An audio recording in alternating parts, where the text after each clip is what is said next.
근데 여러분들도 삶을 살아가다 보면 문제를 만나잖아요, 문제. 근데 그 문제가 쉽게 풀리는 문제들도 있어요. 그리고 어렸을 때는 문제가 좀 쉽게 풀려요.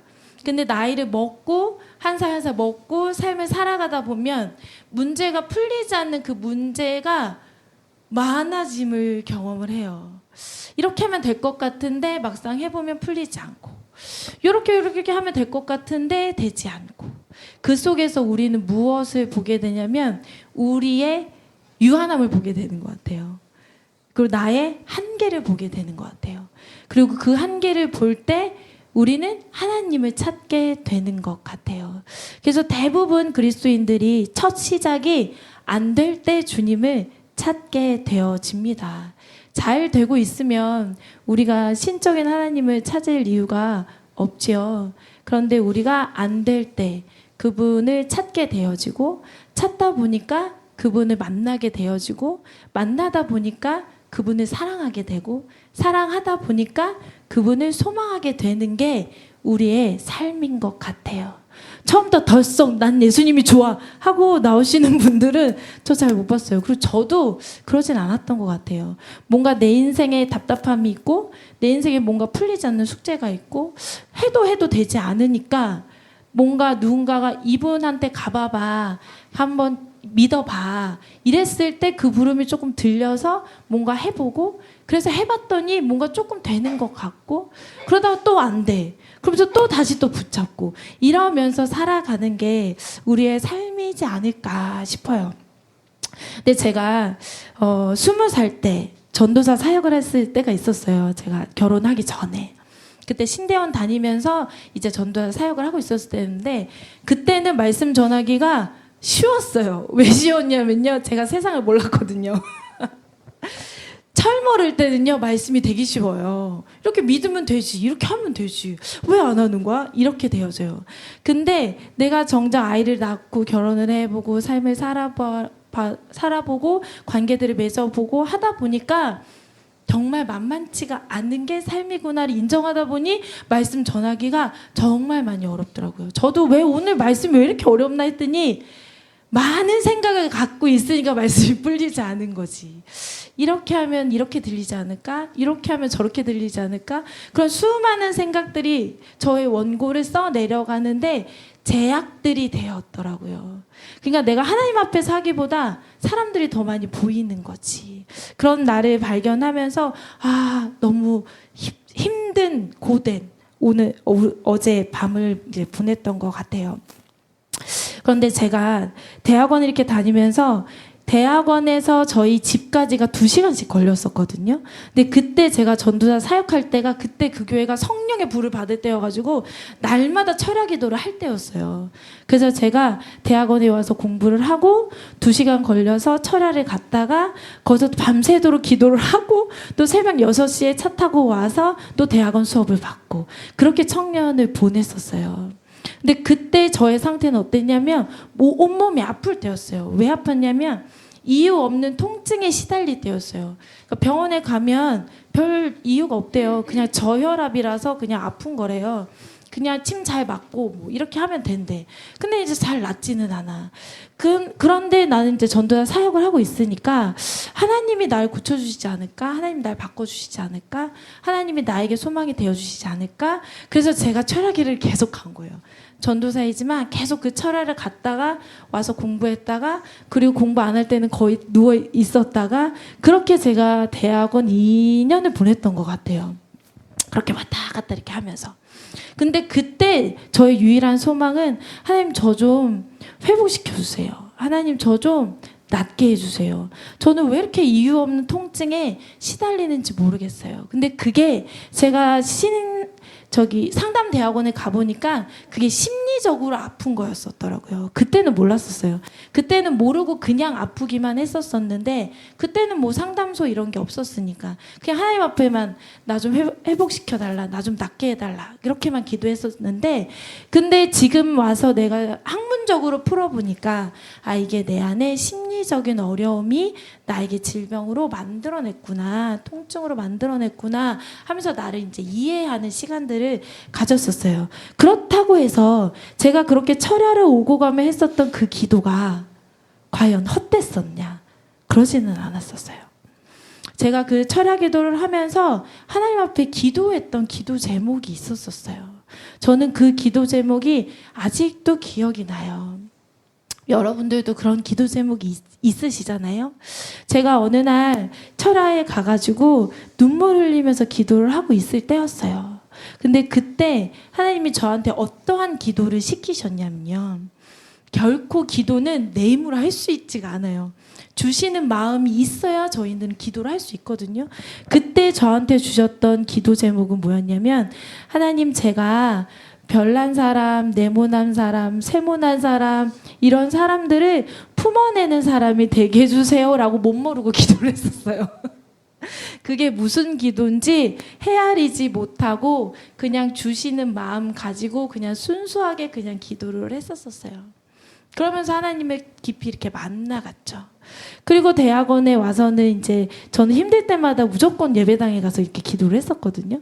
그러면 거기서 찬양을 하면서 기도를 하다 보면 또 하나님이 나를 위로해 주시고 하나님이 내 마음을 다독여 주시고 그래서 또 다시 새 힘을 얻고 했었는데, 그 웨스터민스터 신학대학원 그 예배당에서 제가 기도했던 기도 제목이 생각나요.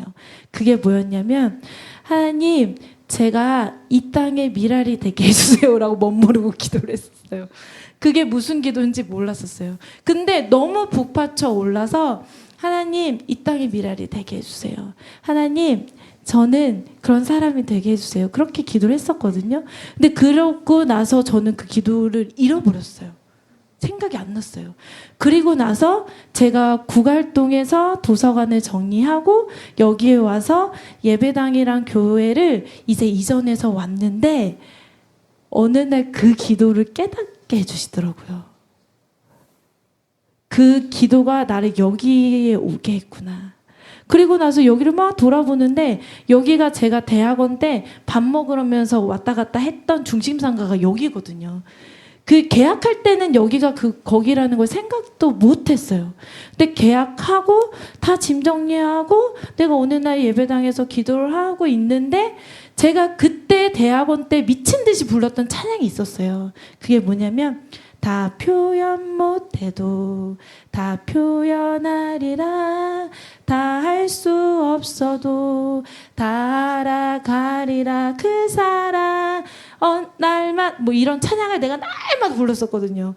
근데 그 찬양이 떠오르면서 제가 했던 그 기도가 우수수수 생각나지면서, 여기가 그 대학원 때 다녀서 내가 눈물로 기도했었던 그 동네라는 걸 그때 깨달았어요. 그때는 몰랐었거든요. 그래서 제가 왜 내가 이 자리에 있을까를 생각했을 때, 하나님은 나의 그 기도를 시키셨고 결국 기도가 때가 되니 여기까지 오게 하시는 거였구나를 어느 날 깨닫게 되었어요. 우리의 기도는, 그냥 흘러가는 기도는 그냥 지나가지 않습니다.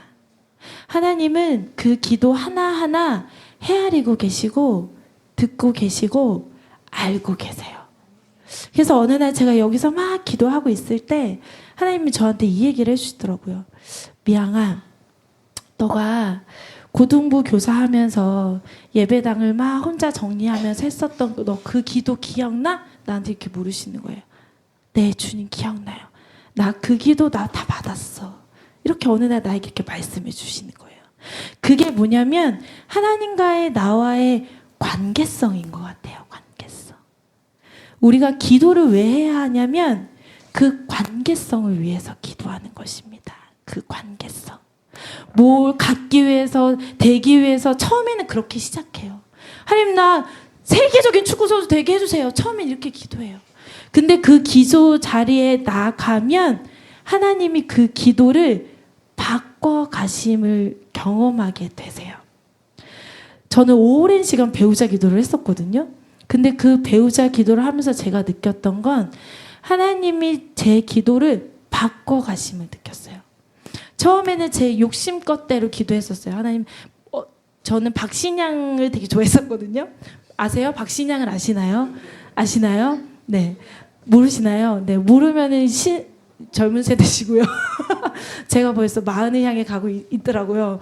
근데 아무튼 저는 박신양을 되게 좋아했는데 하나님 박신양 같이 깔끔하고 정장 입으면 멋있는 사람을 보내주세요 이렇게 기도를 했었어요. 그런데 어느 날 그 기도는 싹 사라지고 하나님 저한테는 이런 사람으로 보내주세요라는 기도로 바뀌더라고요. 바뀌어요. 그거는 기도해 보신 분들은 아실 거예요. 하나님이 내 욕심으로 시작한 그 기도를 바꿔가세요. 하나하나 만들어 가세요. 그리고는 그 주신 마음대로 기도를 하면서 어느 날 그 배우자를 만나게 하시더라고요. 그리고 이 사람이 네 짝이 맞다라고 알려주시더라고요. 근데 그거는 내가 계속 기도하면서 하나님과의 그 관계성을 세워갈 때 하나님이 보여주시고 알려주시더라고요. 오늘 그 인물이 나옵니다. 그 인물이 누구냐면 시몬이에요. 시몬을 아시나요? 시몬 들어봤어요? 들어봤어요. 누구예요?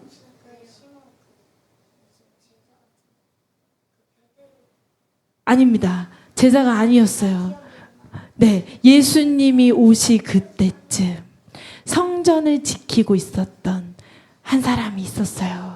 그가 바로 누구냐면 시몬이라는 사람이었어요. 그 사람은 우리 오늘 성경 말씀 잠깐 볼게요. 25절에 보면 그런데 제가 읽어드릴게요. 그런데 마침 예루살렘에 시몬이라는 사람이 있었는데 그 사람은 의롭고 경건한 사람이므로 이스라엘이 받을 위로를 기다리고 있었고 또 성령이 그에게 임하여 계셨다. 시몬은 어떤 사람이었냐면 예루살렘에 사는 지극히 평범한 한 사람이었어요. 근데 이 사람은 항상 어디를 지켰냐면 이 성전을 지켰어요. 그리고 거기서 날마다 의롭고 경건한 사람이었어요. 의롭고 경건하다는 거 얘들아 뭘까?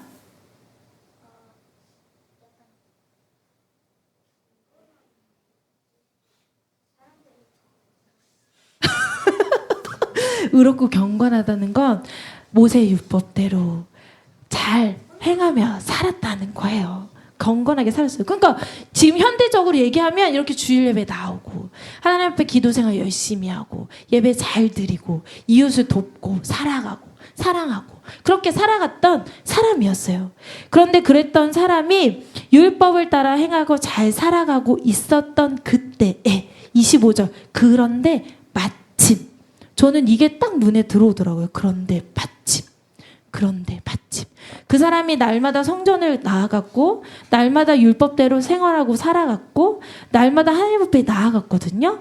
근데 그런데 마침 어떠한 순간을 열어주셨어요. 그 순간이 바로 뭐예요? 누구를 만나는 순간? 누구?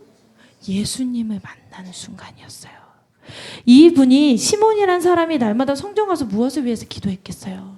사람들의 고통, 또한 내 삶의 고통, 어려움, 이 시대 이런 것들을 기도했겠죠? 그 기도할 때는 하나님이 주시는 그 기도 제목들을 가지고 기도를 했었을 거예요. 처음에는 내 간구의 기도 제목을 가지고 나아갔지만 하나님께서 그 기도를 깊이 열어가시면 열어가실수록 내가 누군가를 위해서 기도하는 나로 바꿔갔겠죠?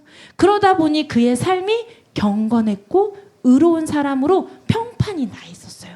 이미 사람들 알고 있어요. 그랬으니까 성경에 기록됐겠죠. 의롭고 경건한 사람이라고. 그런데 이 사람이 간절히 기도했던 소망이 하나 있었어요. 그것이 뭐였냐면 이스라엘이 받을 위로를 기다리고 있었어요. 이스라엘이 받은 위로. 이 위로가 무엇이었을까? 이 위로가. 이 시대는 어떤 시대였냐면 400년 동안 하나님께서 날마다 이스라엘 백성들이 말 안 듣고 그럴 때마다 누구를 보내셨냐면 예언자들도 보내시고 선지자들도 보내시고 그래서 하나님의 뜻이 이것이야 얘들아 하나님이 너희들을 얼마나 사랑하는데 너희들 바르게 살아라 이런 메시지들 날마다 보내셨었거든요. 근데 딱 예수님이 오시기 400년 동안은 아무런 메시지도 하지 않으셨어요. 아무런. 그러니 이 사람들이 다 어떻게 살아갔을까요?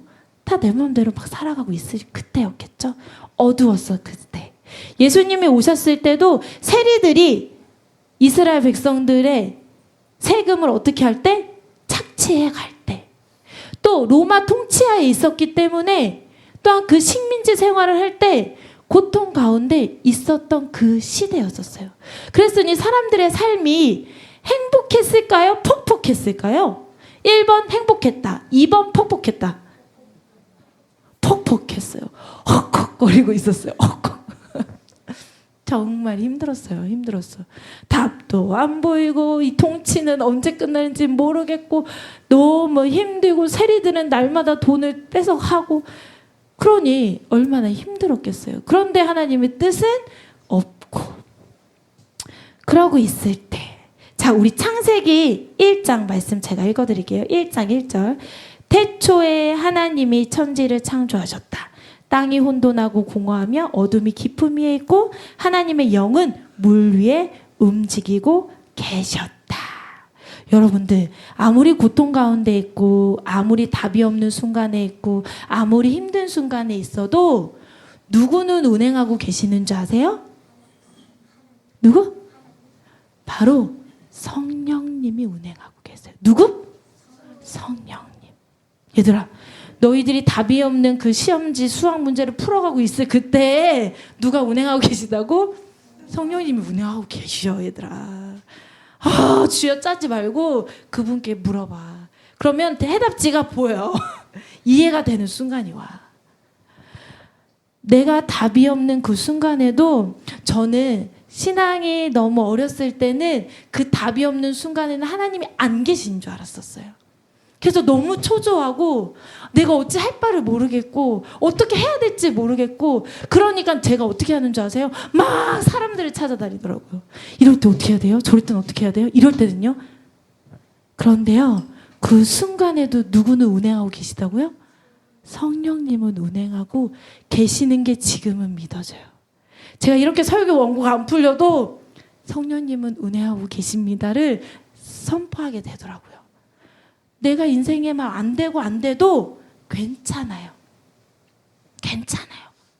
괜찮아. 그때 당황하지 말아요. 그때 당황하지 말아요. 그때도 누가 계신다고요? 성령님이 운행하고 계세요. 이 세상 창조하기 그 직전에 성령 하나님이 계셨어요.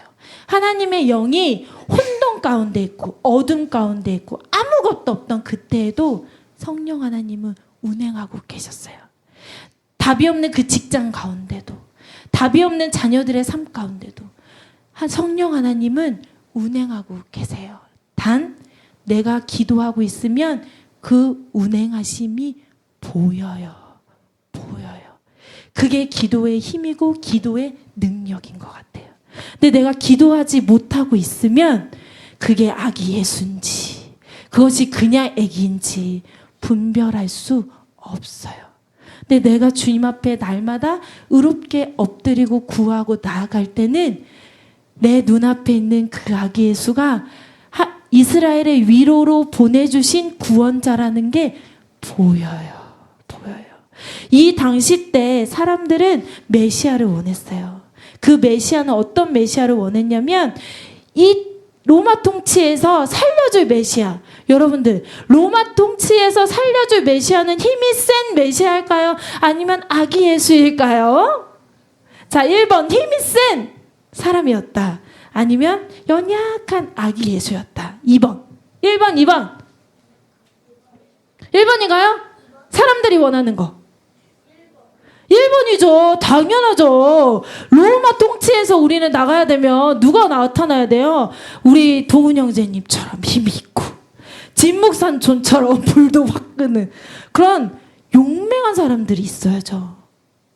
그런데 지금 시므온 앞에 있는 이스라엘의 위로는 어떤 존재예요? 가장 힘이 없는 존재였어요. 가장 힘이 없는. 아기는 누구의 돌봄도 받지 못하면 생존할 수 없는 그런 존재가 하나님의 위로래요. 이스라엘의 위로래요. 로마 통치에서 살려줄 구원자래요. 맞을까요? 우리의 눈으로 봤을 때? 그렇지 않았어요. 그러나 하나님의 수는 달랐어요. 하나님의 수는. 제가 출애굽기 우리 아이들이랑 묵상을 하면서 가장 인상적이었던 부분이 있었어요. 그것이 뭐였냐면 이스라엘 백성들이 너무 힘듭니다. 너무 곤욕스럽습니다. 너무 지칩니다. 그렇게 날마다 하나님 앞에 토로 기도를 할 때 하나님의 수요는 뭐였는지 아세요? 죽을 수밖에 없는 모세를 보내주셨어요. 근데 그 모세가 장성해서 보낸 게 아니야. 아기를 보내셨어. 그러면 이 아기가 커서 이스라엘을 구원해내려면 또 많은 시간들이 필요하잖아요. 근데 하나님은 그것이 수라고 보내셨어요. 저는 그게 너무 인상적이었어요. 아, 하나님은 지금 당장 이게 아니구나. 하나님의 계획은 정말 크시구나. 먼 시간 속에서 하나하나 해결해 가시는구나. 근데 이 로마 통치가 있는 이때 하나님은 무엇을 하고 계셨는지 아세요? 복음이 확장되게 하기 위해서 언어를 하나로 만드시고 도로를 쉽게 만드시고 그 작업을 하고 계셨어요. 만약 기도하지 않았다면 그걸 알 수 없었겠죠. 여러분들, 아무리 칠흑 같은 어둠 속에서도 성령님은 운행하고 계십니다. 시므온은 성령의 사람이었습니다. 시므온은 그 성령의 인도하심을 받았던 사람입니다. 우리 26절 제가 같이 읽어드리도록 할게요. 26절 보면 그는 주님께서 세우신 그리스도를 보기 전에 죽지 아니할 것이라는 성령의 지시를 받은 사람이었습니다. 누구의 지시를 받았다고요? 성령의 지시를 받았어요. 우리가 기도의 자리로 나아가야 되는 이유는 바로 여기예요. 하나님이 여러분들 각자에게 주신 사명의 자리가 있습니다. 그것이 내 아이를 케어하는 일이든 그것이 어떠한 것이든 각자 주신 사명의 자리가 있습니다. 시므온은 그 기도의 자리에서 그 사명이 무엇인지 알았어요. 그의 사명은 내가 죽기 전에, 시므온이라는 사람이 죽기 전에 누구를 볼 것이다? 그 그리스도를 보게 될 것이다. 보면 그는 어떻게 된다? 이제 주님 품으로 가면 돼요. 그는 그 소명만 이루면 돼요. 하나님이 그에게 주신 소명이었어요. 여러분의 부르심과 여러분의 소명은 무엇입니까? 그거를 아셨으면 좋겠어요. 그거를 알아갔으면 좋겠어요. 그것이 어떠한 소명이든지 하나님과 관계 속에서 그 소명을 알아갔으면 좋겠습니다. 제가 요즘 성경 세미나를 저녁마다 듣고 있어요. 근데 그 성경 세미나를 들을 때 저한테 계속해서 한없이 말씀해 주시는 한 메시지가 동일하더라고요.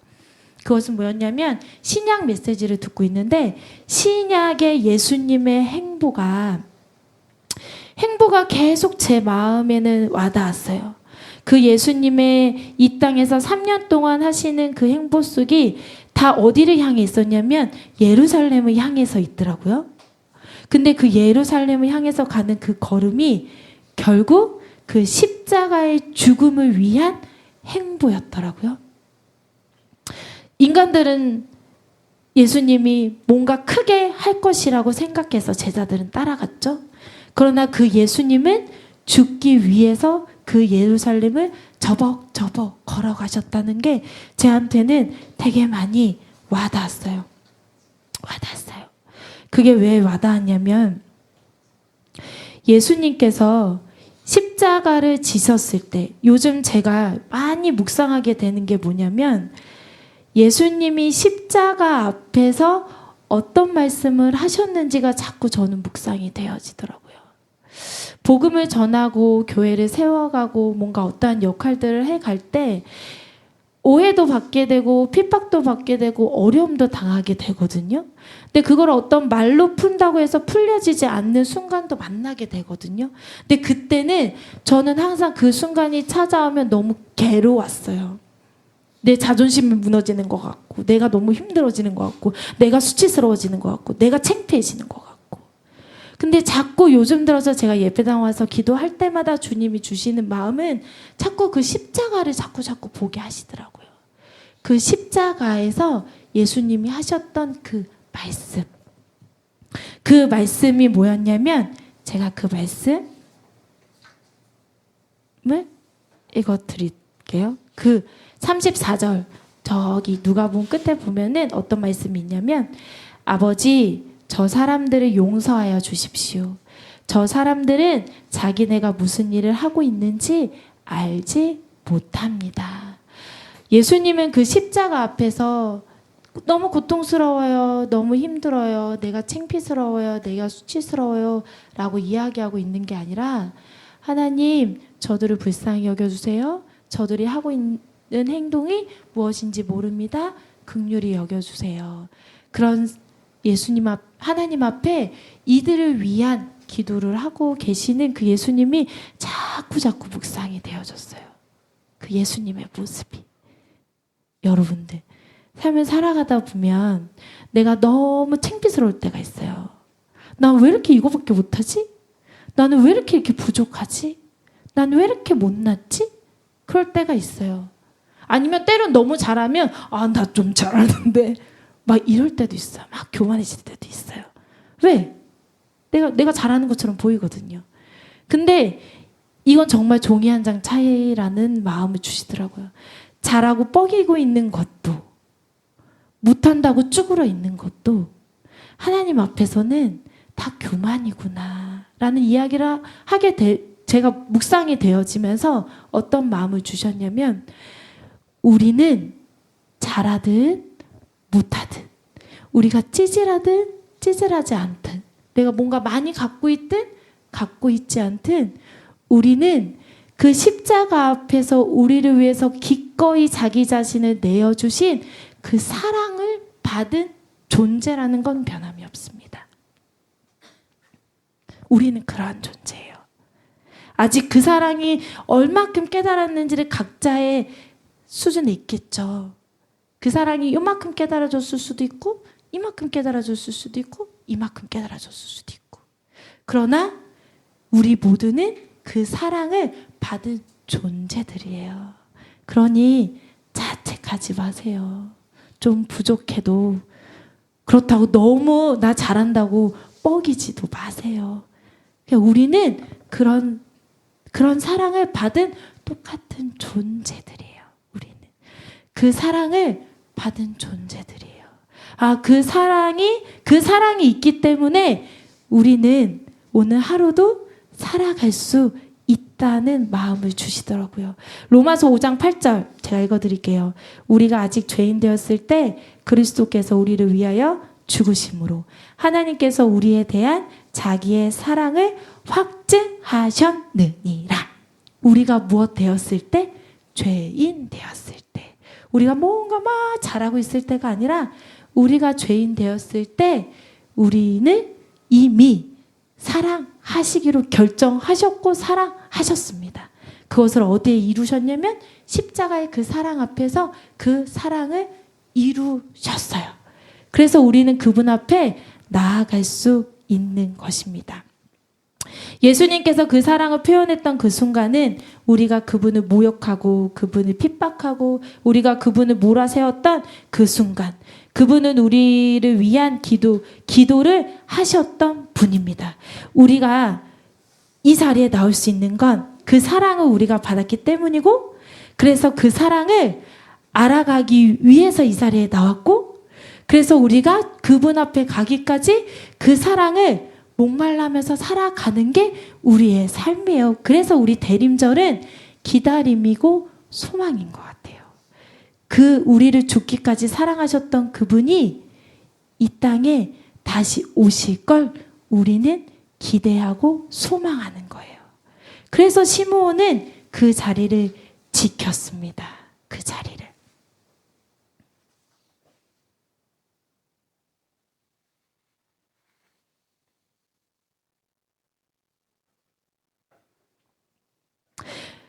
우리 이렇게 한번 고백했으면 좋겠어요.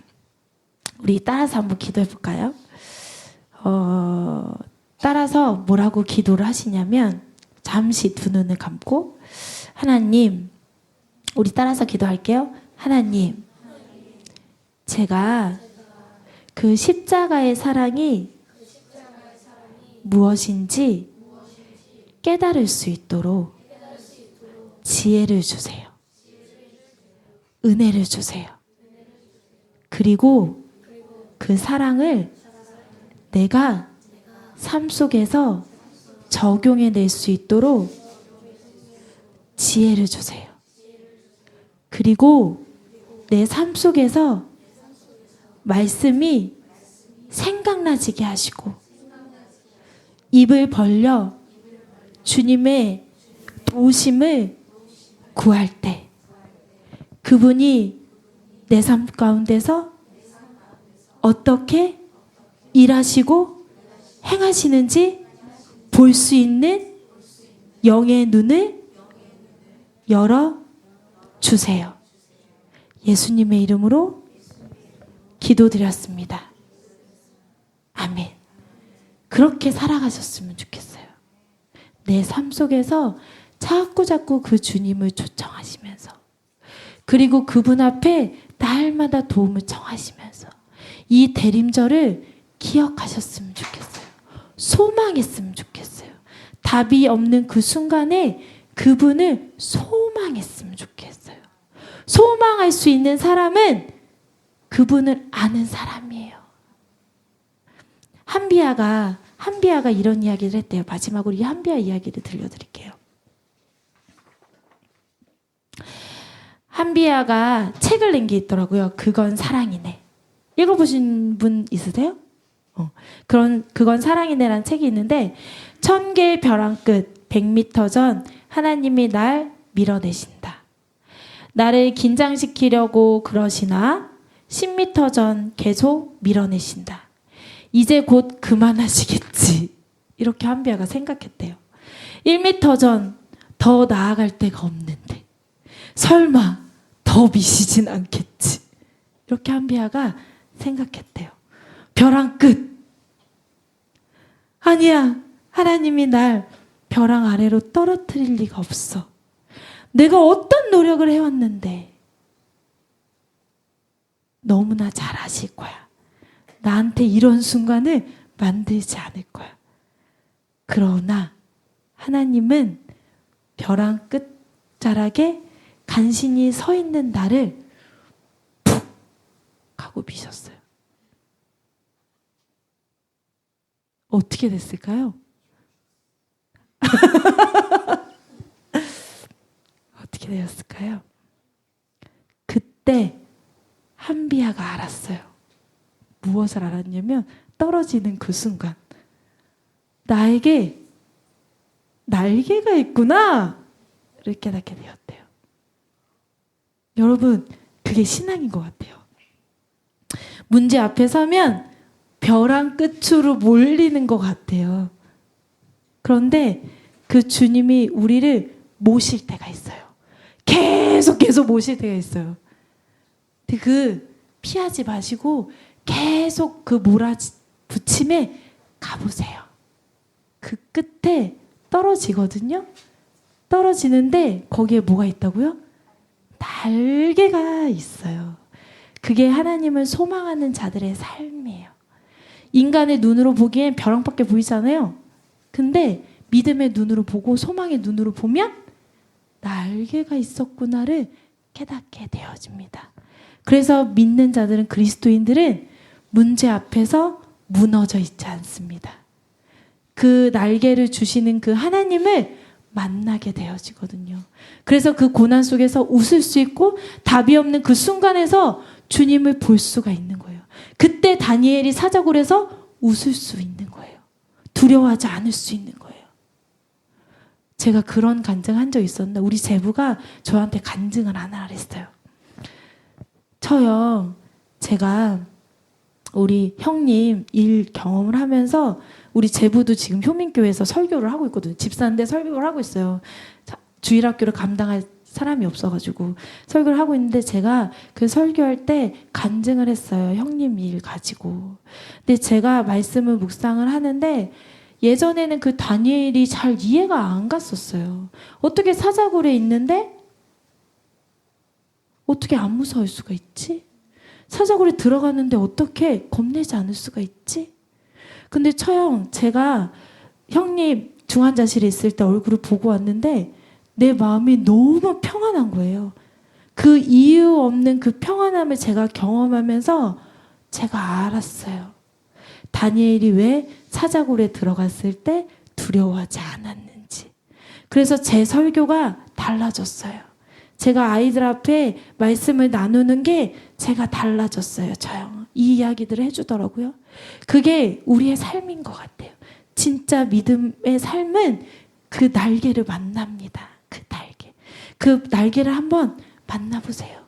근데 만나기 전에는 두려움의 끝치로 하나님이 몰아가세요. 할 수 있을까? 내가 할 수 있을까? 감당할 수 있을까? 이러다 죽는 거 아닐까? 괜찮을까? 몰아가세요. 근데 그 몰아섬에 계속 무르듯이 따라가시다 보면 훅 하고 떨어져요. 근데 그게 끝이 아니에요. 거기서 날개를 만나고 경험하게 돼요. 나를 붙잡고 계시는 하나님을 경험하게 되어집니다. 그게 우리의 고백이고, 설령 우리의 기도가 들어지지 않더라도 괜찮아요. 그 기도가 내 때에서 아직 이루어지는 것이 아니기 때문인 것뿐이에요. 그게 내 때에서 다 이루어진 게 아닌 것뿐이야. 시므온 봐봐요. 시므온은 그 예수 그리스도를 그냥 목도는 했지만 진짜 예수 그리스도께서 이 땅에 오셔서 어떤 행실을 하셨고 어떻게 하셨는지는 몰라요. 그냥 아기 예수님만 목도한 것이지. 우리 삶에 우리가 기도했던 게 다 응답되지 않아도 괜찮아요. 그 기도는 땅에 떨어지지 않았습니다. 아직 때가 오지 않은 것뿐입니다. 자녀들을 위한 기도 떨어지지 않습니다. 아직 때가 되지 않은 것뿐이에요. 아직 하나님이 그 때를 만들어 가시기 위해서 아직 여러 손들이 필요하기 때문에 시간이 필요한 것뿐이지 아직 이루어진 게 아닌 게 아니에요. 내 기도가 헛된 게 아니에요. 그걸 절대 놓치지 마세요. 그거 절대. 제가 예전에 몇십 년 전에 기도했던 게 이제서야 나한테 이렇게 이루어지는 걸 깨닫듯이 여러분들이 그때가 올 것이에요. 우리는 더 그 주님을 찬양할 수 있게 될 거예요. 그러니 염려하지 마시고 걱정하지 마시고 내 마음에 올라오는 대로 올려드리세요. 올려드리면 그건 주님의 몫입니다. 올려드리지 않으면 그건 나의 몫이지만 올려드린 건 주님의 몫입니다. 그러면 그분께서 행하실 것입니다. 언제? 하나님의 때. 그때의 그 기한은 우리에게 있지 않습니다. 주님이 하시고 계십니다. 단지 우리가 보지 못해서 그런 것뿐이에요. 자, 우리 시간 찬양한 거 가겠습니다. 사랑하는 나의 아버지,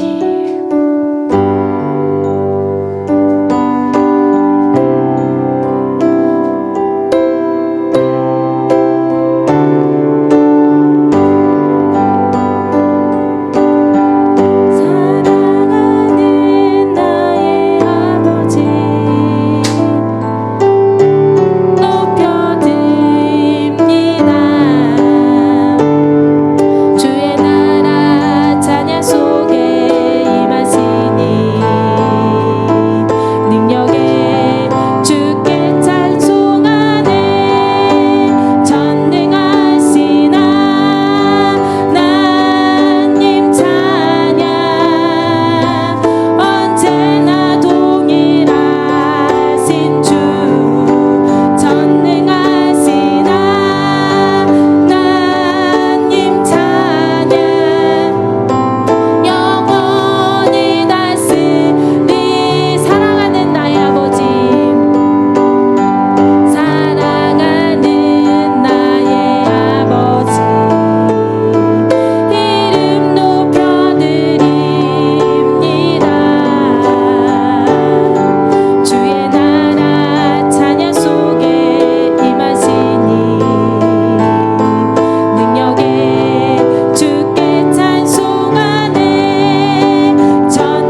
아버지이십니다.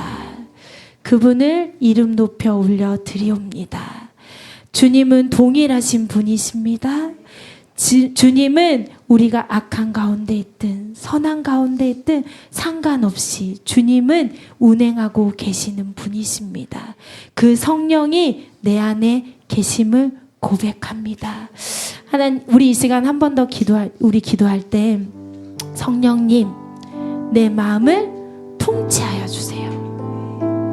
직장 일이라고, 난 가정 일이라고 그냥 내 생각, 내 지혜, 내 판단으로 하는 게 아니라 이 시므온처럼 성령의 다스림을 받게 해주세요. 성령의 은혜를 구하는 제가 되게 해주세요. 보이지 않는 그 하나님이 무슨 일을 하시겠어? 그것이 아니라 주님, 저를 다스려 주시고 내가 그 시므온처럼 성령의 다스림을 받는 내가 되어지게 해주세요. 하나님, 학교에서 하나님, 내가 성령의 다스림을 받는 사람이 되게 해주세요. 성령의 다스림은 나이에 상관없습니다. 내가 얼마만큼 사모하는지, 내가 얼마만큼 주님 앞에 나아가는지에 따라 달려 있습니다. 우리 이 시간 기도할 때 성령님, 저를 다스려 주시고 성령님, 제가 주님을 초청합니다. 제가 직장에서, 학교에서, 각자의 자리에서 성령님을 날마다 초청하는 제가 되어질 수 있도록, 그래서 시므온처럼 그 성령 하나님의 다스림을 받는 제가 되어지게 해달라고 우리 시간 주님 앞에 구하며 기도하시도록 하겠습니다. 기도하시겠습니다. 아버지 하나님, 우리가 성령의 다스림을 받게 하여 주십시오. 우리가 어떠한 순간에 있든, 어떠한 형편에 있든, 어떠한 처지에 있든, 어떠한 상황에 있든 우리가 성령의 다스림을 받게 하여 주시옵소서. 우리가 성령의 다스림을 받게 하여 주십시오. 그래서 하나님, 우리가 그 성령 하나님을 구하게 하여 주십시오. 성령 아버지 하나님을 도우심을 청하게 하여 주십시오. 내 지혜대로, 내 판단대로, 내 생각대로가 아니라 주님, 저 좀 도와주세요. 주님, 저에게 지혜를 주세요.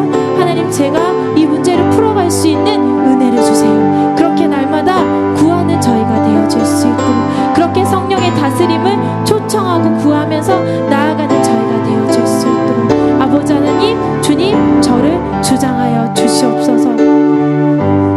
또한 우리 한 번 더 기도하실 때 주님, 이제 대림절입니다. 예수님을 소망하는 우리가 되어지게 해주십시오.